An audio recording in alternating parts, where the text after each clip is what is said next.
Hello everyone, সকলে কেমন আছেন? আশা করি সকলে ভালো আছেন। আজকে আমরা এসেছি একটি গ্রাম্য মেলাতে। এই গ্রাম্য মেলাটার নাম হচ্ছে বারুণী স্নানের মেলা। এইখানে প্রত্যেক বছরই খুব জাঁকজমকভাবে মেলা উদযাপন করা হয় এবং অনেক জায়গা থেকে এখানে লোকজন আসে। তো এখন আপনাদের এইখানে দেখাবো গ্রাম্য মেলাতে আমাদের এখানে কি কি আছে, কি কি জিনিস আসছে, সেইগুলো আপনাদের সাথে একটু শেয়ার করব। তো শেষ পর্যন্ত ভিডিওটি দেখুন। আমার সাথে আমার একটা ছোট ভাই ছিল এবং মা ছিল সাথে। আসলে মা আর আমি একসাথে তেমন খুব একটা যাওয়া হয় না, যেহেতু আমি বাইরে থাকি। তো আজকে যেহেতু বাড়িতে ছিলাম, এই জন্য মাকে বললাম যে চলো একটু ঘুরে আসি সাথে নিয়ে। এখানে মাটির তৈরি অনেক জিনিসপত্র ছিল, যেমন হাঁড়ি পাতিল, তারপরে পুতুল সহ অনেক জিনিসপত্র মাটির। যেহেতু এখন প্রচুর গরম সব জায়গাতেই, তো এখানে হাত পাখার অনেক দোকান ছিল। এখানে বাঁশ দিয়ে তৈরি কুলা, ঝাঁপি, তারপরে মাছ ধরার জন্য কি বলে, আর অনেক কিছু ছিল। ঘুরতে ঘুরতে এক পর্যায়ে আমার বাল্যবন্ধুর সাথে দেখা হয়ে গেল।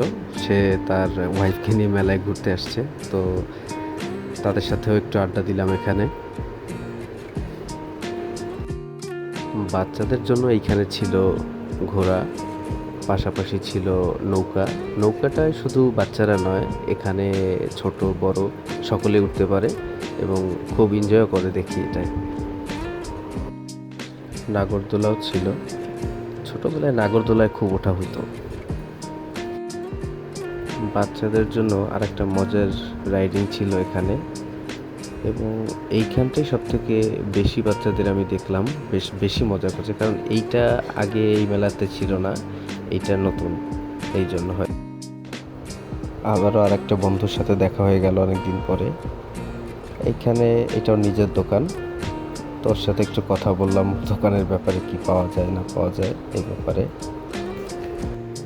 ঘুরতে ঘুরতে অনেক ক্লান্ত হয়ে গেছিলাম, তাই একটু লেবুর শরবত ট্রাই করলাম, কিন্তু আসলে এটার কোয়ালিটি তেমন ভালো ছিল না।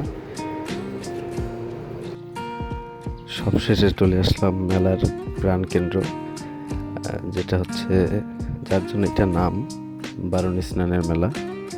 তো এইখানে আসলে কথিত আছে যে এইখানে স্নান করলে মানুষের পুণ্য লাভ হয় এবং মনের সকল ইচ্ছা পূরণ হয়। এখানে সকালবেলাতেই সবাই করে গেছে। আমি এখন যেহেতু আসছি, তো আমিও ভাবলাম যে একটু প্রার্থনা বা ইচ্ছা যেটা আছে সেটা বলে যাই। আমি জানি না এটা পূরণ হবে কি না, যেহেতু আসছি ইচ্ছা করতে তো আর দোষের কিছু না, তো এটাও করে যাই। তো সেইটাও শেষ করলাম। এতক্ষণ ভিডিওটা দেখার জন্য সকলকে ধন্যবাদ।